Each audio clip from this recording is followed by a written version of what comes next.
Hola, ¿cómo están? Como siempre, saludándolos Giovanni. Este es un podcast semanal. Estén pendientes de todo el contenido, información y capacitación. Bienvenidos a sus martes de lo bello de ser enfermero. El día de hoy, nuestro capítulo número 45, hablaremos acerca del manejo del paciente posoperado cardiovascular. Y este es un episodio especial, por lo que tenemos también a un invitado muy especial. Él es licenciado en Enfermería Obstetricia, egresado del Instituto Nacional de Cardiología Ignacio Chávez, maestro en Administración de Servicios Hospitalarios por la Universidad La Salle y jefe de la terapia intensiva de enfermeras posquirúrgica en el Instituto Nacional de Cardiología Ignacio Chávez. Le damos la bienvenida a Emerenciano García, el famosísimo jefe Mere. ¿Qué tal? Muchas gracias por la invitación. En este momento les voy a compartir un poco de la experiencia que tengo en el posquirúrgico de paciente posoperado de cirugía cardíaca. Bienvenidos sean todos ustedes a este podcast y pues vamos a dar inicio. Perfecto, jefe, muchas gracias. Pues bueno, como siempre vamos a iniciar con la frase de la semana, mis bellos enfermeros, y esta vez elegimos una frase de Caroline Javis que nos menciona: el carácter de una enfermera es tan importante como sus conocimientos. Ese va a ser el lema de nuestra semana del podcast. Como introducción, para dar inicio a este tema de la atención al paciente posoperado cardiovascular, cada año se operan alrededor de 600 pacientes en el Instituto Nacional de Cardiología Ignacio Chávez, y la indicación quirúrgica predominante ha sido la cirugía de cambio valvular único o múltiple, seguida de la cirugía de revascularización coronaria, corrección de cardiopatías congénitas en el adulto y después las correcciones meramente pediátricas. Estos datos nos sirven como referencia para la importancia del cuidado de enfermería que se le debe brindar a estos pacientes en estado hemodinámicamente crítico. Y por lo tanto, pues bueno, queremos hacerte unas preguntas, jefe, para ver o que nos quede un poquito más claro este tema. Adelante. ¿Cuánto tiempo de experiencia tienes en la terapia intensiva posquirúrgica? Mira, en la terapia como tal, llegué desde mis inicios, que era yo pasante, recuerdo un 1 de agosto del 2010, fue cuando inicié en la terapia posquirúrgica. Posteriormente estuve 4 años, un año brindé servicios en cardioneumología, posteriormente me reincorporé a lo que es la terapia intensiva y actualmente voy a hacer 5 años como jefe en el servicio de la terapia posquirúrgica. El mejor jefe, por cierto. El perfil de un enfermero de terapia intensiva cardiovascular, ¿cuál es o cuál debería de ser? Mira, es un tema bastante interesante porque lo podemos ver desde la parte metodológica y cubriendo ciertos criterios que necesitan los pacientes para este alto grado de atención que se necesita brindar a los pacientes, ¿no? El primero, pues tiene que ser enfermero, tiene que ser licenciado en enfermería, especialista con maestría. Pero algo que yo tengo como formación desde que yo llegué a ser pasante, es contar con buenas herramientas, todo un proceso de inducción en donde el enfermero tenga esas, se les puede decir, facilidades de aprendizaje, sea conjunto. Y pues en el instituto afortunadamente contamos con todo un instrumento para dar esa inducción al servicio en el que estamos, ¿no? Se recomienda que sean personales licenciados en enfermería hacia arriba, pero actualmente tenemos el 30% de enfermeros especialistas, tanto cardiovasculares como intensivistas, el 60% de licenciados en enfermería y el menos del 10% son enfermeros generales. Deben de tener un carácter en especial, dominar el estrés, ¿no? Son un estuche de monerías porque necesitan tener un marco teórico muy amplio, ¿no? Desde cirugía, anatomía, fisiología, farmacología, electro, toma de perfiles hemodinámicos, interpretación de los mismos, manejo de vasoactivos, manejos de bombas de infusión. Entonces son bastantes los temas que se les tiene que brindar, ¿no? Afortunadamente, cuando una persona ingresa al servicio, tiene un tutor o un acompañante que proporciona esas herramientas y posteriormente cada uno de ellos va adquiriendo habilidades, competencias. Lo que se busca es brindar una atención de excelencia, por eso es de que se les brinda ese apoyo al inicio. Muy bien. Y ¿cuáles son las principales acciones que entonces ya capacitado ese personal debe realizar como enfermero al recibir a un paciente posoperado cardiovascular, digamos de sala de operaciones directamente? Pues una vez que se tiene el panorama general y la recepción que se va a dar en el área de terapia intensiva, es la preparación de la unidad, ¿no? Preparar la unidad de una forma completa, desde el monitor que cuente con los cables necesarios para monitorizar al paciente, el cable de electro, de saturación, capnografía. Posteriormente pues se va uno a lo neurológico, si se cuenta con monitores de NIRS o de BIS para ver el grado de sedación, para ver la perfusión cerebral. De vía aérea es muy importante que tu ventilador haya pasado por esos estándares de calibración para que a la hora que llegue tu paciente no tengas dificultad al conectarlo, ¿no? Claro. Lo mismo es tan importante el ventilador como un succionador para la aspiración de secreciones. Entonces podemos ir haciendo una evaluación cefalocaudal de lo que necesitas tú para brindarle la atención al paciente, ¿no? Entonces ya vimos de la cabeza, el NIRS, el BIS, el electro, contar con unas bombas de infusión, contar con sellos de agua conectados a una toma de aspiración para que cuando llegue el paciente lo importante es ponerlos a succión y evitar un taponamiento cardíaco en ese momento, ¿no? Tener tus tubos disponibles, tener los recursos materiales mínimos indispensables en tu cajón, como son jeringas, agujas, gasas, agujas para gasometría, que estén membretados, la identificación correcta del paciente, contar con un calefactor de aire caliente principalmente para llegar a la temperatura ideal del paciente. Por lo general, cuando los pacientes están en cirugía, los bajan a hipotermia para evitar ese consumo de oxígeno, tanto a nivel cerebral como a nivel miocárdico. Es muy importante también contar con una fuente de marcapaso. Y una vez que tengas reunido todo tu material y equipo en la área de terapia intensiva, es importante que visites el departamento de cirugía para que veas cómo va la cirugía, qué tipo de cirugía es, si hay alguna complicación, si tu paciente está sangrando, con qué vasoactivos, con qué inotrópicos, si va a salir intubado, si va a salir extubado, para que no te agarre por sorpresa, y en el momento que llegue el paciente, pues tengas todos esos recursos para poder brindar la atención. Entonces, prácticamente pues lo que nos mencionas es, primero, antes que vayas a conocer si es una rebas o un cambio valvular, tú siempre debes de preparar tu unidad, ¿no? Que sería, digamos, lo primordial para que después no estés dando pues vueltas en círculos, ¿no? Y no encuentres literalmente lo que necesitas. Y esta parte de que nos menciona acerca de ir a la sala de operaciones y pues también consultarlo con la enfermera circulante en este caso, pues es importante porque ella nos va a decir, a lo mejor sí tiene vasopresores, ¿no? Tiene norepinefrina, supongamos, pero me va a decir está a tantas gamas, ¿no? Entonces también eso me da una idea de qué tanto las está requiriendo el paciente. Los inotrópicos, o en qué plano quirúrgico se encuentran en este momento, si están haciendo apenas, están bajando las válvulas, o si están haciendo apenas las suturas de los puentes. O incluso también si nos dice, ¿sabes qué?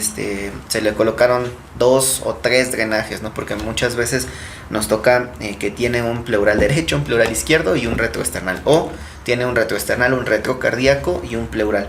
Entonces ya son 3 drenajes. Ahí tendremos que corroborar cuántos sellos de agua vamos a recibir, ¿no? Si vamos a recibir los 3 o si solamente vamos a recibir 2 porque uno se va a conectar en Y.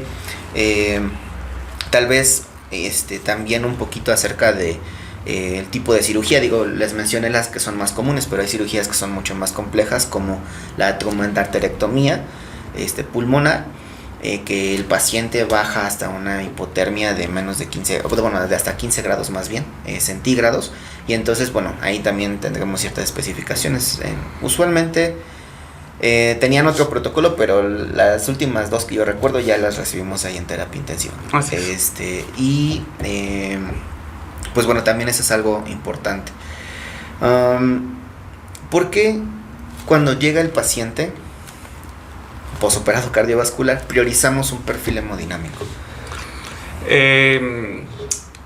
Aquí es muy importante, antes de que comencemos a priorizar como tal y la interpretación del perfil, es la calibración de tus transductores de presión, ¿no? Colocar a tu paciente en una posición supina y que realmente el transductor de presión esté en el eje flebostático, porque si no está en el eje flebostático podemos dar falsos positivos, claro, y tomar decisiones erróneas, ¿no? El perfil hemodinámico es una herramienta que nos ayuda a nosotros, personal médico, personal de enfermería o quien se encuentre en el área hospitalaria, brindar una atención oportuna al paciente en algún cambio del estado hemodinámico, ¿no? El perfil hemodinámico viene siendo una monitorización, ¿no? Y la monitorización tiene ciertas especificaciones. Una te sirve solamente, como su nombre lo dice, monitorizar, ver las constantes vitales. Te sirve para dar una atención oportuna al paciente en el cambio de alguna de estas alteraciones que se llegarán a dar, ¿no? Ver lo antes posible si requiere algún otro fármaco. Jerarquizar cuál es lo importante es analizar tu perfil, ¿no? Claro. Yo tengo en mente que el perfil hemodinámico prácticamente se divide en 4. Y lo divido en 4 porque es el gasto cardíaco, ¿no? La cantidad que expulsa el ventrículo izquierdo en un minuto, que es de 4 a 6 en una persona adulta. Puede ser variante y se puede adaptar al área de superficie corporal, claro, por la altura que tiene y por el peso que llegue a tener el paciente, ¿no? Y lo divido en 4 porque uno es la precarga, la poscarga, la contractilidad y la frecuencia cardíaca. Estas son las determinantes del gasto cardíaco. Claro. Si tú llegarás a tener alguna alteración en la precarga, hay de 2 sopas, ¿no? La primera, si está con hipovolemia, tu paciente en este momento pues va a tener alteración de la PVC, ¿no? Va a disminuir tu volumen urinario, va a estar hipotenso. Pero ¿qué pasa si tu paciente tiene una PVC muy alta? Hay que ver cuál es la causa, si está disfuncionando el ventrículo, si es una sobrecarga de volumen, que nos pasamos de las carguitas que de repente se llegan a administrar a los pacientes. Pero es evaluarlo, ¿no? Claro. ¿Cómo lo vamos a evaluar si un paciente tiene una sobrecarga? Pues con estertores posiblemente, con unas PVCs altas, que tu paciente esté hipertenso, que tenga hipertenso, se me fue la otra, pero le vamos a dar continuidad a lo que es la poscarga. Vamos a ver las resistencias vasculares sistémicas, ¿no?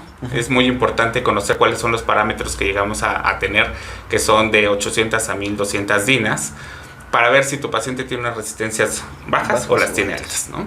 Y de ahí va a ser un par de aguas para ver, ¿necesito un vasoactivo o necesito un vasodilatador, ¿no? Posteriormente nos vamos a ir a lo que es la frecuencia cardíaca. Recordemos que la frecuencia cardíaca va de 60 a 100 latidos por minuto. Conocer lo normal de un ritmo sinusal, ¿no? Que cuente con todas esas características. Ese QRS que va precedido de una onda P, ya dijimos, con la frecuencia de 60 a 100, que sería lo ideal, ¿no? Que deberíamos de tener en un paciente. Bueno, vamos a dar la especificación de lo que es un ritmo sinusal. Es un ritmo rítmico. Cada complejo QRS va precedido por una onda P, ¿no? El PR no debe de medir más de 0.20 o 20 milisegundos. La onda P es negativa solamente en ABR para que no nos confundamos de que hay transposición de grandes cables, ¿no? O dextrocardia puede pasar. Rara la ocasión, pero en un paciente posoperado ya tendríamos que saber que tiene dextrocardia. Exacto, claro, ¿no? Y para eso también está la auscultación de los focos, claro, para ver si tu paciente tiene el corazón en la posición correcta, ¿no? Y ya metiendo uno más a lo que es la frecuencia cardíaca, pues tenemos que ver si el paciente realmente está en un ritmo sinusal, ¿no? Si tu paciente está taquicárdico, hay que ver cuál es la causa. Si la causa es por una hipovolemia, si la causa es por dolor, ¿no? Si tu paciente está despierto y en ese momento, pues, se activaron sus mecanismos de respuesta, despertó y dice, ¿dónde estoy? ¿No? Uh-huh. ¿Qué pasó? ¿Ya me operaron? ¿Todavía no me operaron? Es importante esa comunicación con los pacientes. Y si la taquicardia llega a comprometer la presión arterial, pues se le tendría que dar tratamiento, ¿no? Pero pues también una taquicardia puede ser por fiebre, puede ser como una reacción adrenérgica a cualquier respuesta que tenga el ser humano, ¿no?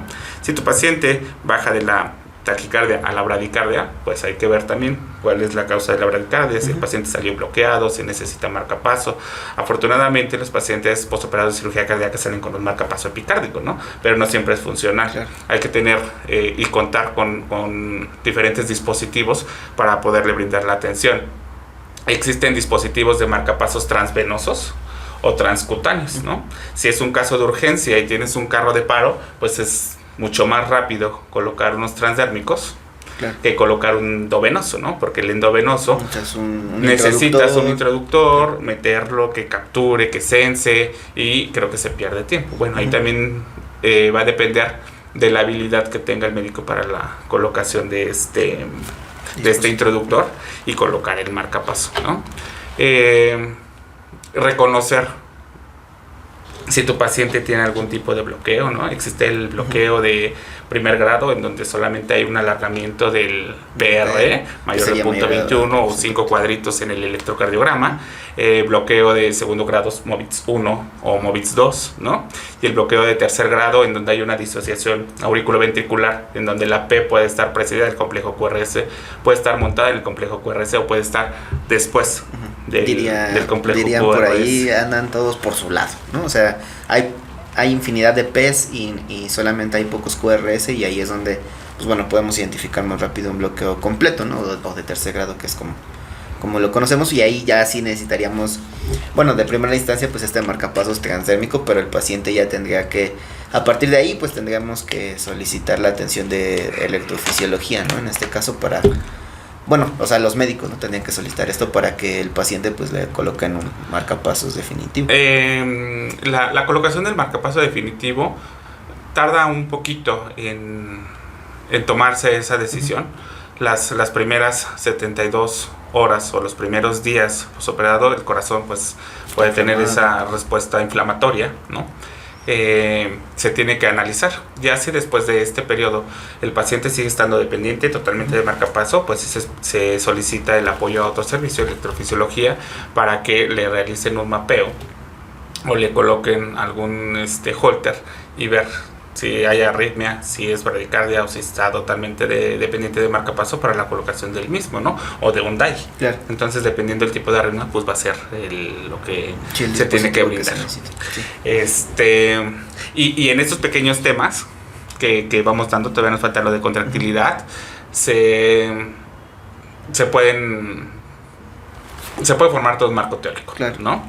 El marco teórico, pues, si ya hablamos que necesitamos un carro de paro, pues por lo menos conocer qué tipo de desfibrilador es el que tenemos, un bifásico o monofásico, con qué es compatible, ¿no? Claro.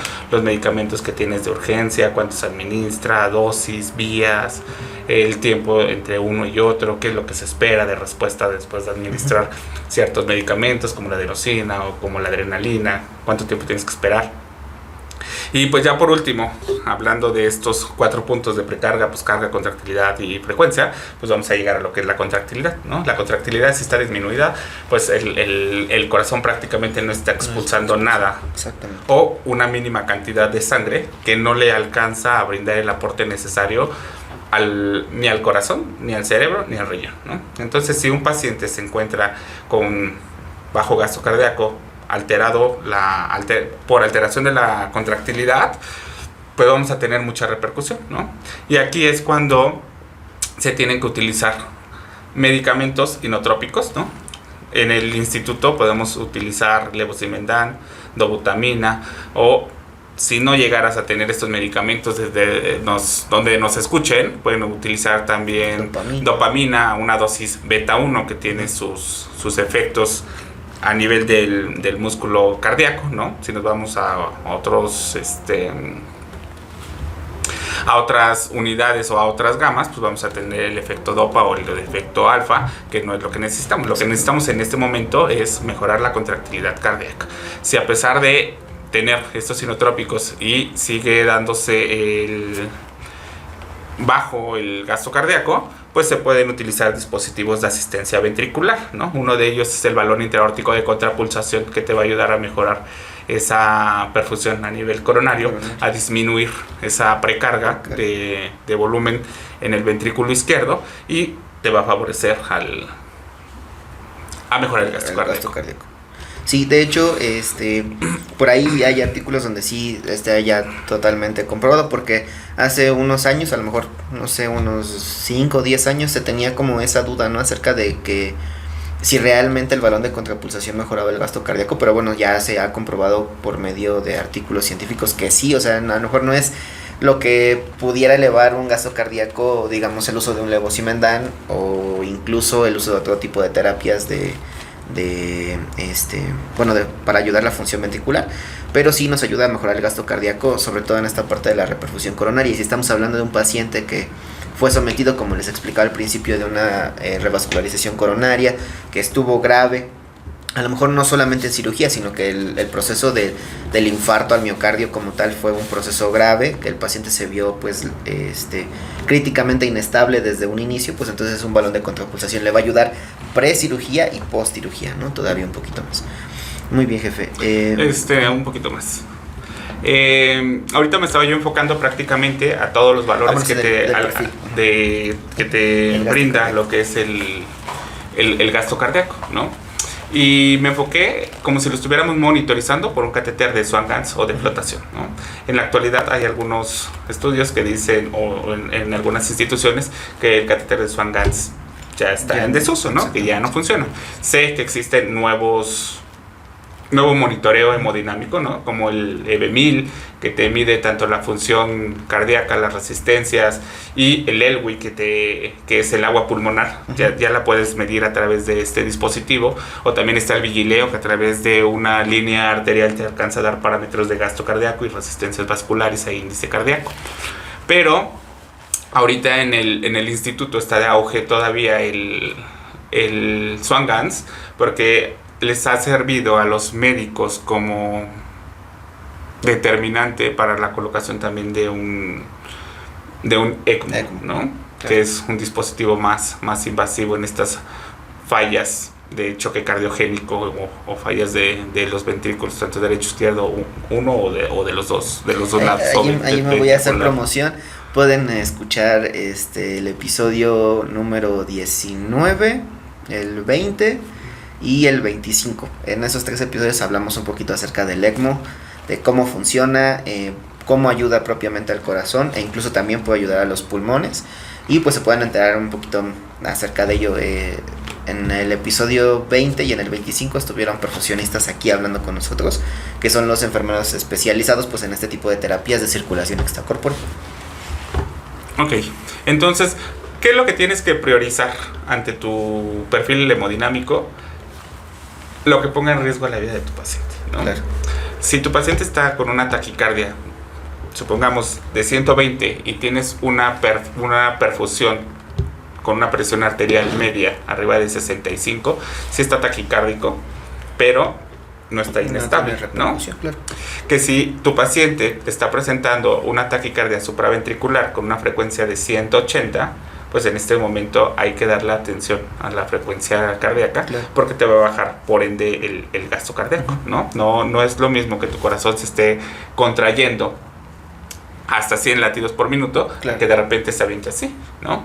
Existe algo que en el esquema de Biggers, todo lo que entra tiene que salir. Entonces, si tú lo metes muy rápido, va a salir muy rápido y no le va a permitir una adecuada perfusión ni al corazón ni mandar Sí, la al suficiente cerebro y sangre al riñón, al ¿no? cerebro y a tu riñón, ¿no? Entonces, si tu paciente está taquicárdico, hay que revertir la taquicardia. ¿Con qué? Con el medicamento que cuentes, ya sea adenosina, sea amiodarona, sea esmolol, o si hay necesidad de cardiovertir de forma sincrónica a tu paciente, hay que hacerlo, ¿no? Si tu paciente en este momento su principal afección es el bajo gasto cardíaco, hay que atender el gasto cardíaco, ¿no? Ya sea con un inotrópico. Si tu paciente está hipovolémico, hay que administrarle volumen o algún otro componente de mejor calidad, ¿no? Existen los coloides o Harman con albúmina o lo que se llega a utilizar. Y si la hipovolemia es asociada a un sangrado, pues hay que tratar el sangrado, Claro. ¿no? Sí, en este caso, pues el sangrado en posoperado cardiovascular, que ya dijimos que fue sometido a una circulación extracorpórea, donde tuvo o puede tener tiempos cortos o tiempos prolongados, no sabemos. Para esa circulación extracorpórea se necesita anticoagular, si mal no recuerdo, con Heparina los pueden...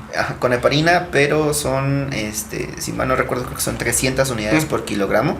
Entonces imagínense, si un paciente pesa, no sé, 80 kilos, pues multiplica 80 por 300 y es la cantidad de heparina que le van a administrar a ese paciente durante su cirugía cardiovascular. Y obviamente pues necesitamos estar valorando esa parte del sangrado. Ahora puede ser un sangrado médico, o sea, meramente porque bueno, lo dividimos así, médico quirúrgico, ¿no? O sea, médico, que quiere decir que a lo mejor nuestros tiempos de coagulación sí están muy, muy prolongados, ¿no? O quirúrgico porque a lo mejor por X o Y situación, algo pasó, se hipertensó el paciente, tuvo alguna situación y entonces una sutura o algo de lo que realizaron durante la cirugía se rompió, se voló, y entonces pues ahí el paciente empieza a sangrar y hay que regresar a cirugía o ahí en la terapia intensiva. Unos famosos códigos hemos, ¿no? Así es. Entonces, pues yo creo que sería esto lo de priorizar lo que esté afectado, hay que atender, ¿no? Muy bien, muchas gracias, jefe. ¿Nos podrías mencionar y explicar las 3 complicaciones más graves en el postoperatorio? Mira, dándole un poco de continuidad a lo que sí, acabas claro. de mencionar, una de las complicaciones que llegan a ser frecuentes en el paciente postoperado de cirugía cardíaca es el sangrado, ¿no? Recordando que el sangrado, un sangrado masivo, pues son 500 mililitros en menos de 5 minutos, ¿no? O sangrados que van de 300 mililitros las 2 horas posteriores o 200 mililitros de una forma continua. Ese es un sangrado masivo. En el instituto se hizo, bueno, ya no es proyecto, ahorita ya aterrizó, ¿no? Pero un programa de código EMO. En este programa se pusieron de acuerdo tanto enfermeras quirúrgicas como enfermeras de sala de operaciones, y el código EMO, su principal función es brindar la atención al paciente lo antes, el mayor tiempo posible antes, por ese sangrado que tiene tan activo, ¿no? El código EMO de nosotros consiste en tener una vía de comunicación de forma directa con todos los departamentos que se ven involucrados, como son banco de sangre, como es cirugía, sala de operaciones, el personal de enfermería, la terapia intensiva y demás personal que tiene que estar en el momento de la urgencia, ¿no? Se formó un carro metálico en donde se cuenta con lo mínimo indispensable para brindar la atención al paciente lo antes posible, claro. En donde cuenta con un equipo de corte, un equipo con lo mínimo indispensable, que cuenta para dar la apertura del paciente,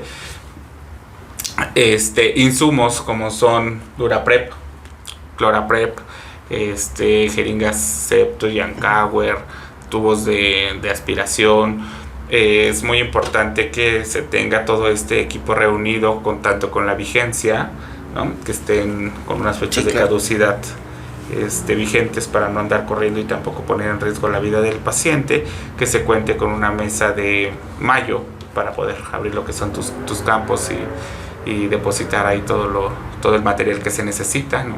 Tener unos aspiradores capilares y una lámpara, ¿no? Y ya se tiene todo un proceso establecido de cuáles son las funciones que tiene que realizar cada uno del personal cuando sangra a un paciente, Claro. ¿no? ¿Qué es lo que tiene que hacer la enfermera de instrumentista? ¿Qué es lo que tiene que hacer el médico? ¿Qué tiene que hacer la enfermera de terapia intensiva? Con la finalidad de ahorrarnos tiempo. Entonces ahora, como lo mencionábamos, bueno, ya les mencioné cuántos mililitros son en los primeros 5 minutos. De aquí, para la toma de decisiones, pues es algo que se tiene que ver de una forma del equipo multidisciplinario, ¿no? Cuando se detecta que el paciente está sangrando, se solicitan que se tomen tiempos de coagulación, una química sanguínea, una BH y un tromboblastograma, ¿no? En el tromboblastograma, pues en la terapia intensiva se puede correr, y si no, se solicita al departamento de perfusión para que nos procesen esa muestra. Dependiendo cómo salga la muestra, nos sirve para la toma de decisiones. Uh-huh. Si en la muestra se ve alterado el fibrinógeno, que esté la apertura muy amplia y los tiempos de coagulación se vean afectados, o que no esté corregida la heparina, pues se tiene que pasar al siguiente punto, ¿no? Uh-huh. Pero si tú tomas unos tiempos de coagulación, el tromboblastograma, y está completo y está bien, no tiene ninguna alteración, quiere decir que el sangrado es médicamente médico, uh-huh. ¿no? En ese momento, pues se le solicita la intervención a los médicos de cirugía para que realicen la valoración, pero si el sangrado es quirúrgico, pues se le brinda la atención, ¿no? Y lo que tenga el paciente afectado es lo que se tiene que tratar, ¿no? Si tu paciente tiene alteración en los tiempos de coagulación, hay que pasarle plasma. Si tu paciente tiene alteradas las plaquetas, que como límite ponen 100, pero en ocasiones esas plaquetas no son de la mejor calidad, por el hecho de estar, bueno, las bombas de circulación extracorpórea actualmente ya son más sofisticadas, ¿no? Pero anteriormente eran de rodillos. Entonces el hecho de estar pasando por rodillos la sangre, pues hay una lisis tanto de eritrocitos, y hay una lisis también de las plaquetas que se ven afectadas y no son de la mejor calidad. Y esa máquina de circulación extracorpórea tiene 3 rodillos, ¿no? Por donde pasa justo la sangre, y la pasa pues aproximadamente a 5 litros por minuto. Entonces imagínense la cantidad de la velocidad a la que está viajando. Pues la lisis en general de las células sanguíneas pues es importante, ¿no? También esa parte hay que valorarla mucho. Por eso también cuando llegan los pacientes a terapia intensiva, pues se toman unos laboratorios, ¿no? De rutina o de control, para que sepamos cómo llega justo con tiempos de coagulación, con una BH completa, y cómo viene sobre todo en situaciones de la parte inflamatoria en la química sanguínea, ¿no? Que es como lo que más nos importa, sobre todo la glucosa, porque bueno, recuerden que el síndrome de respuesta inflamatorio sistémico nos puede modificar los leucocitos en el caso de la VH, pero también nos puede modificar otros aspectos inflamatorios, la PCR dentro de ellas, y la glucosa es una respuesta secundaria a todo este proceso inflamatorio, pero que esto nos puede condicionar a que esa inflamación de la nada también puede evolucionar incluso a una infección por el ambiente que se vuelve propicio a la bacteria, ¿no? Para que sobreviva. Sí, y no solamente existen, bueno, si se ve alterado cualquiera de estos factores de la coagulación, pues se tiene que transfundir al paciente lo que se necesite. Aunque también existen medicamentos para tratar los sangrados, ¿no? Sí. Como es la desmopresina, el amicar, el octaporo, el fibrinógeno. Entonces, el tromboblastograma nos va a permitir a nosotros valorar qué tipo de medicamento es el que le debes de administrar para corregir al paciente, ¿no? O si tu paciente salió con la heparina no corregida, pues hay que ponerle su antagonista, claro, ¿no? La protamina. La protamina, en este caso. Entonces, esa es la importancia de saber valorar, pues prácticamente lo que nos está sucediendo en ese momento, ¿no? Así es. Por ahí alguien me dijo apenas que las otras unidades eran más como de clínica.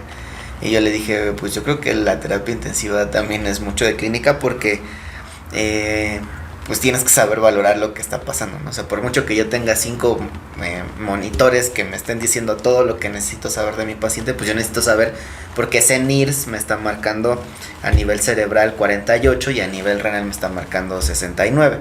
Y por qué ¿cómo se llama? Digamos, igual de otro tipo de monitoreo neurológico, el BIS me está marcando 22, ¿no? Entonces, ¿qué quiere decir? A lo mejor probablemente mi paciente está completamente sedado, pero si ya tengo apagados mis sedantes, pues ¿qué me quiere decir eso, no? Ahora, por ejemplo, en esta parte del sangrado, pues sí necesito conocer un trombo, cómo se abre, cuáles son los tipos de curvas que tiene, ¿no? Para que justo sepamos pues qué es lo que está alterado y cómo poder prevenirlo, ¿no? También. Y estar en contacto siempre con nuestros compañeros de las otras áreas, en este caso pues los médicos, que somos con los que estamos mucho ahí en terapia intensiva, porque bueno, entre los dos vamos a poder evitar complicaciones al paciente, ¿no? Sobre todo es eso, no es otra cosa, sino es mantener pues la integridad del paciente, ¿no? En este caso. Muy bien, jefe. Sí. Ya te interrumpí de nuevo. No. Otra de las complicaciones que se llegan a presentar de forma frecuente, pues son las arritmias, ¿no? Entonces, para tratar las arritmias, pues hay que conocer primero cuál es la etiología y qué es lo que nos está desencadenando, ¿no? La podríamos dividir como: si están arriba del nodo sinusal, son supras, ¿no? Uh-huh. Si están a nivel del nodo, son sinusales. Si están debajo del nodo, a nivel del nodo auriculoventricular, pues es algún tipo de bloqueo. O si están por debajo de los ventrículos, es ventricular. Letales. Entonces, pues las que con mayor frecuencia se presentan en el posquirúrgico, pues llegan a ser las supras, ¿no? Sí. Taquicardia sinusal, la taquicardia supraventricular o fibrilación auricular, ¿no? Algunos debutan con fibrilaciones ventriculares en el posquirúrgico, que posteriormente se van tratando, ¿no? Pero a mí de las que más me gustan hablar son de las arritmias letales, que son las que nos hacen correr, ¿no? Muchísimo. Hay arritmias letales o a nivel ventricular, como son la fibrilación ventricular y la taquicardia ventricular, ¿no? Aquí va a depender mucho de la pericia que tenga el personal de enfermería para detectar este tipo de arritmias. Es muy importante definir cuando una arritmia ventricular es con pulso o es sin pulso, para que de ahí nos permita brindar la atención lo antes posible, ¿no? Si tu paciente está en asistolia, pues ya le hiciste, te la llevas con RCP básico, claro. Maniobras, ventilación y adrena, ¿no? Y adrena. Pero, ya sabes que cada de 3 a 5 minutos tu bolito de adrena son 3 bolos y tienes que verificar, ¿no? Pero si tu paciente te llega a presentar alguna fibrilación ventricular, pues hay que cardiovertir, desfibrilar, ya me estoy confundiendo, desfibrilar. Sí. La desfibrilación, pues en las nuevas guías de la AJA viene que sea 200, y si no sabes el manejo de tu desfibrilador, puedes dar la dosis más alta en voltaje para brindar la atención lo antes posible, ¿no? Aquí algo muy importante cuando uno está ante una urgencia de paro, en donde estás comprimiendo y en donde estás desfibrilando, es tener un control sobre la escena, ¿no? No perder como nunca la cabeza y empezar a gritar ni nada. Yo creo que hay que tener ya equipos formados, claro, para darles y designarles las actividades que tienen que realizar cada uno de ellos, ¿no? Y algo que se debe de cumplir cuando se está brindando RCP es el RCP de alta calidad, ¿no? Que el RCP de alta calidad consiste en comprimir rápido y fuerte, ¿no? Otro es dejar de comprimir. Si es un paciente adulto, pues tus 6 centímetros por lo menos, no nos vamos a ir a más porque podemos tener fractura, ¿no? Si comprimimos muy rápido nosotros, no le va a permitir al paciente tener ese llenado de los ventrículos para la expulsión, uh-huh, y tener una buena sincronía, ¿no? Sí, esta parte también es bien importante, porque así como comprimimos, pues también debemos dejar que se vuelva a expandir el tórax, porque si no de nada sirve, ¿no? Es como si estuviera en la misma taquicardia, o sea, yo comprimo muy muy rápido y entonces no permito que otra vez ese ventrículo se vuelva a llenar de sangre y la pueda expulsar en la cantidad que yo requiero en ese momento, ¿no? Esa parte sí creo que es bien importante. Y cuando vamos a desfibrilar, esta parte que nos comentaba el jefe antes de cuando nos dan la inducción, ¿no? De conocer nuestro equipo, creo que eso sí es bien importante, que tú sepas qué desfibrilador tienes, si es monofásico o bifásico, para que puedas dar pues la cantidad adecuada de joules cuando tienes que dar una desfibrilación, ¿no? También saber el protocolo, que todos deben de separarse del paciente, lo único que debe estar cerca del paciente pues es la persona que tiene las palas, ¿no? Que las va a activar, conocer cómo se activan las palas, si las hacen meramente la persona que lo está haciendo o si la va a asistir alguien con el desfibrilador. También cómo se preparan tus fármacos, ¿no? O sea, cómo vas a preparar tu adrenalina, cómo vas a preparar incluso la miodarona, porque en una FB o en una tachiventry sin pulso, pues se requiere de otros antiarrítmicos. Entonces, por ejemplo, pudiéramos utilizar la adrenalina y después ya entonces lidocaína o amiodarona según las nuevas guías de la AJA, ¿no? Pues sí, y andamos corriendo a veces en las noches por eso, pero también es importante la comunicación que tenemos entre nosotros como trabajadores y compañeros, porque entonces también ya a veces no necesitamos como decirle exactamente a cierta persona, tú vas a hacer esto, porque ya nos conocemos también, que también sabemos las habilidades que tenemos cada uno, y entonces pues si alguien dice, ¿sabes qué? Yo voy a preparar los medicamentos, pues yo me quedo en la vía aérea y en lo que llega el anestesio, y yo me quedo dando compresiones en lo que se acerca el cardiólogo, y entonces ya todos sabemos más o menos qué es lo que tenemos que hacer, y pues si alguien no sabe, pues dice, bueno, yo tomo el tiempo, ¿no? Y tenemos también en el instituto pues un formato en específico para que podamos ir anotando la hora en la que se inicia el RCP, en la hora en la que se administra el primer vuelo de adrenalina, y así, ¿no? Entonces para que tengamos como también ese control y sepamos que ya los 10, 15 minutos, pues bueno, nuestro RCP, aunque sea de muy buena calidad, pues ya no va a ser tan favorable para el paciente, ¿no? Muy bien, jefe. Creo que otra de las complicaciones bien importantes del posoperado cardiovascular es que hagan lesión renal aguda, justo por esta parte que hablamos de la circulación extracorpórea prolongada, que no tienen una adecuada perfusión sistémica, y pues esto afecta la parte renal. Entonces, ¿cómo manejamos nosotros a ese tipo de pacientes en terapia intensiva? Mira, aquí va a depender la decisión del equipo multidisciplinario, ¿no? Al paciente de primera instancia se tiene que valorar pues de una forma holística, ¿no? Porque no solamente nos vamos a centrar a lo que es el puro corazón, ¿no? Tenemos que ver también lo neurológico, tenemos que ver también el hígado y tenemos que ver también lo renal, ¿no? Entonces se valora al paciente. Cuando un paciente te está avisando de que está teniendo alteraciones renales, pues que te deje de orinar, ¿no? Claro. Una vez que si el paciente deja de orinar, hay que saber cuál es la causa, ¿no? Una de las causas de la oliguria, pues puede ser un bajo gasto cardíaco, ¿no? Pero otra cosa, o más bien otra complicación puede ser por esa hipoperfusión, y en donde el paciente empiece con un daño renal agudo, ¿no? Pero no solamente nos vamos a ir con la uresis, sino nos vamos a ir también con la toma de laboratorios. Los laboratorios se deben de tomar tanto en sangre para ver cómo está la urea, cómo está el boom, la creatinina, si hay elevaciones de estas. Se toman muestras de orina también para determinar qué tanto está depurando el paciente, o si de plano no está depurando nada el paciente, ¿no?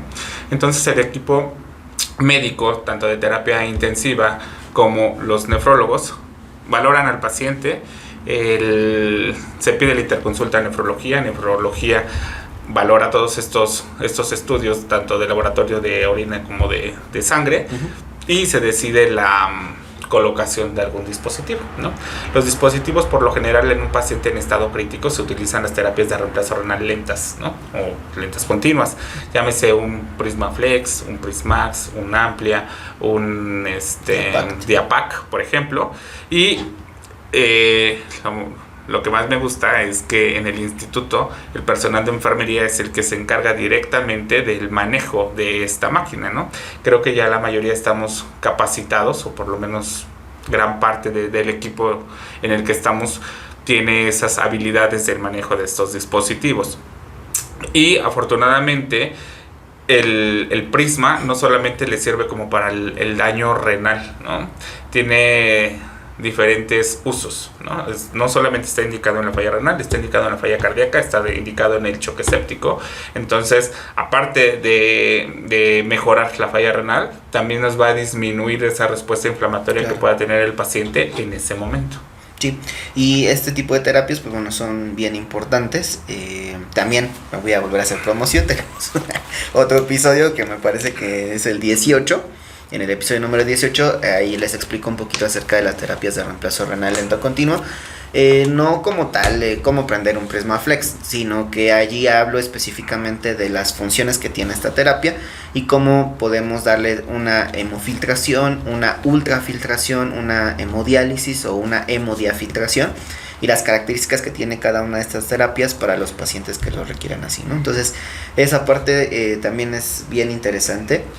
Y como lo dice el jefe, un paciente no solamente es por lo que en ese momento tiene pues mal, ¿no? Que en este caso sería el corazón, sino es un todo, ¿no? Siempre estar como valorando. Y ahora, pues recuerden que siempre los órganos diana van de la mano, ¿no? O sea, si uno no funciona, el otro tarde o temprano va a dejar de hacerlo. Entonces, también por ahí hay una máxima: el paciente insuficiente cardíaco va a ser insuficiente renal, y el paciente insuficiente renal va a ser insuficiente cardíaco en algún momento de su vida, ya sea por la hipertensión arterial que genere o por las complicaciones que de la diabetes mellitus que no tuvo un buen manejo. Pues bueno, esas dos enfermedades crónico-degenerativas tienen sus decesos, por así decirlo, en las enfermedades crónicas que ya causan a nivel específico, ¿no?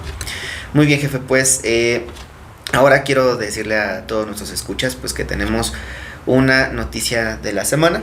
Y esta noticia que estuve leyendo pues es que han investigado con células madres sanguíneas que podían cambiar la medicina del futuro.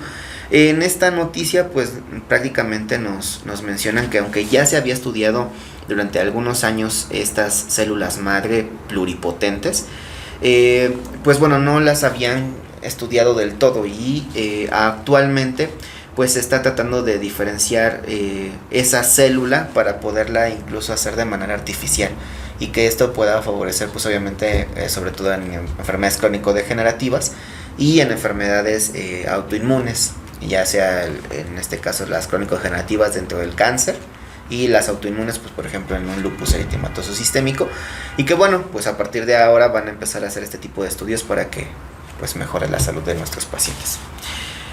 Y en nuestra última sección del podcast, que es la recomendación de la semana, en esta ocasión pues yo les voy a recomendar un artículo. Es un artículo de enfermería del título Cuidados de enfermería post cirugía cardíaca en personas de edad avanzada, reflexiones desde la complejidad de la práctica del cuidado. Esta lo realizaron Ángela Teixido, Paula Ortiz, Mónica Ortiz, Natividad Escobar y Nuria Pascual. Y en este artículo pues ellas nos presentan su experiencia en los cuidados de enfermería realizados a un varón de 79 años de edad, quien tras ser asesorado debidamente firma el consentimiento informado para ser operado de cirugía cardíaca para un bypass único, es decir, a él le hicieron una revascularización coronaria. Es dado de alta y enviado a planta o a piso. Es un artículo español, ¿ok? Y a los 20 días precisa reingreso en la unidad de cuidados intensivos de cirugía cardíaca con un cuadro de disnea severa, hipotensión y diaforesis. Dada la complejidad de los cuidados que precisaba en su larga estancia en la unidad, fue necesario instaurar un plan de cuidados integral, supliendo algunas necesidades, acompañándole en momentos de debilidad y enseñando al enfermo nuevas maneras de actuación, con el fin de favorecer en la mayor brevedad posible la recuperación de su independencia. Este trabajo tiene como objetivo abrir un espacio de reflexión sobre la importancia de los cuidados centrados en la persona de edad avanzada y la complejidad de los mismos mediante el uso del pensamiento crítico y reflexivo. Y lo que me gustó mucho de este artículo es que no solamente el personal de terapia intensiva se dedica al paciente intubado, críticamente inestable, ¿no? Sino que también al paciente que requiere ese apoyo emocional o psicoemocional, ¿no? Y que nosotros no debemos de perderlo en nuestras prácticas diarias. Entonces, pues bueno, esa es la recomendación de la semana. La verdad es que el artículo está bien interesante y se los dejo en la descripción del video y en la descripción de los podcasts. Y pues bueno, no sé si tú tengas alguna recomendación para ellos, que lean algo, que puedan buscar como en algún lugar que les quede un poquito más claro. Pues más que busquen, me gustaría que aplicaran en sus instituciones cuáles son las acciones esenciales de la seguridad del paciente. Estas recomendaciones que hace la Organización Mundial de la Salud nos va a permitir a nosotros, personal de enfermería, disminuirle riesgos a los pacientes, ¿no? Claro. Porque desafortunadamente dentro de las instituciones algo que nadie desearía pues sería eventos de seguridad, ¿no? Claro. Y los eventos de seguridad pues son frecuentes, desde la administración de un fármaco al paciente que no era, no hicimos la identificación correcta del paciente, ¿no? Y el hecho de administrar un medicamento a otro paciente le puede cambiar la vida, ¿no? El tener en mente cuáles son esos medicamentos de alto riesgo para administrarlos así con tu doble verificación también es sumamente importante. No confiarnos nunca de nuestra seguridad que tenemos. Es esto, sí. De repente cambian las presentaciones, claro. Hay que ver la fecha de caducidad, hay que ver la vía de administración, las dosis, ¿no? Cuando estemos en servicios en donde se realice algún tipo de intervención quirúrgica o colocación de los dispositivos, siempre realizar ese tiempo fuera para que le realicen el procedimiento que tiene que ser al paciente, ¿no? Claro. Otra recomendación, la higiene de manos, que es tan simple, es básica. Básica, que en todos lados las escuchamos, en todos lados las vemos pegadas. Hay que aplicarlo, ¿no? Porque si realmente aplicamos esto, vamos a disminuir una tasa de infecciones dentro del hospital de una forma impresionante, ¿no?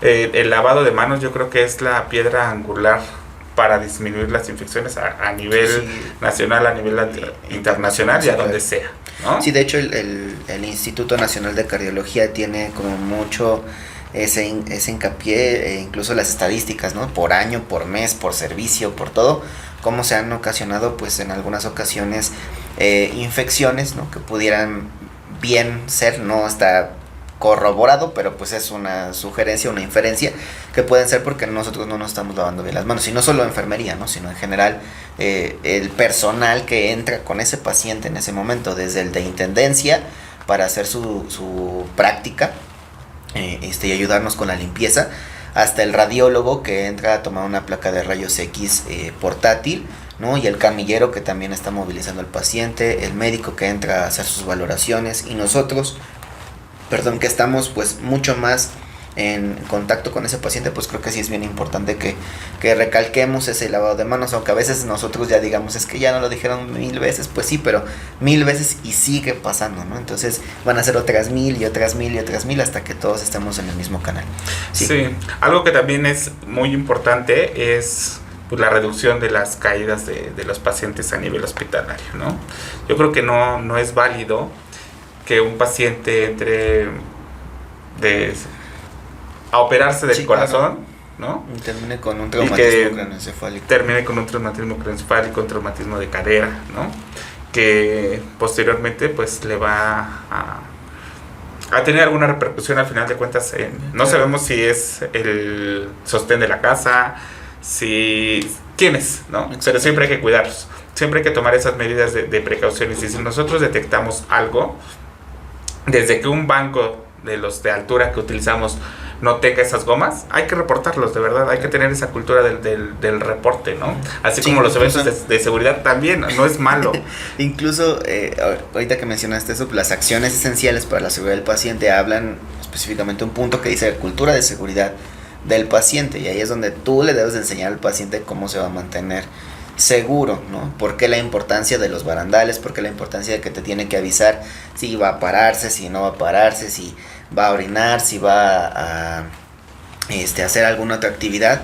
Y que pues obviamente tú estés al pendiente del mismo, ¿no? O sea, esa parte de la cultura de la seguridad sí debe ser bien importante ya en general en todos lados, porque pues bueno, hay ocasiones que cuando uno no sabe, pues no sabe las implicaciones que tiene una caída o una lesión por presión, ¿no? Entonces está cañón. Sí, y lo que les comento también, ese reporte de los eventos. El reporte no es malo, ni tampoco hay que ser punitivos de ay, te equivocas y te equivocas, ¿no? Si nosotros reportamos, la obligación de los que están a nivel gerencial, pues es buscar aquellas estrategias, claro, para que no siga sucediendo en las instituciones, ¿no? Se tiene que buscar alguna manera de, si no se pueden eliminar, por lo menos disminuir, ¿no? Claro. Disminuir, pues si es más del 90% ya lo hicimos, ¿no? Sí, entonces creo que todo esto que nos acaba de recomendar también el jefe es bien importante. Y me da nuevo, otra vez me voy a hacer propaganda yo solito. Pueden escuchar igual en el podcast, son 2 episodios de las acciones esenciales para la seguridad del paciente. Se dividieron así porque pues era bastante información, y para que no estuvieran los episodios tan largos, pues bueno, son 2. Ahí los pueden escuchar. Hablamos desde cómo nacieron, la influencia que tienen de las metas internacionales, de la Joint Commission, y también de los puntos de seguridad que nos brinda la OMS, y por qué aquí en México se optaron 8 y no 9 que nos da la OMS, y no 6 que nos da la Joint Commission. Entonces ahí les explico un poquito acerca de cómo surgieron, y les explico cada una con los puntos más específicos e importantes que se pueden tomar en cuenta de esas acciones esenciales, para evitar pues obviamente complicaciones en nuestros pacientes. Pues muy bien, jefe, muchas gracias Es por un placer. venir aquí. Hasta aquí el episodio del día de hoy. Mis bellos enfermeros, sigan con nosotros en todas las plataformas. Ya saben, Spotify, Google Podcast, Apple Podcast, Web Browser, Amazon Music y iHeartRadio. Todas estas en audio. Bueno, en Spotify también ya está el video. Y en YouTube, pues igual ahí nos pueden encontrar. Si quieren que se hable de una temática en específico, pueden mandarme mensaje en redes sociales, Instagram, Facebook, TikTok o Twitter, como Lo Bello de Ser Enfermero, y pues lo más pronto posible les respondemos y hablamos de ese tema aquí en el podcast. El siguiente capítulo, el número 46, hablaremos acerca de una experiencia un poco tenebrosa.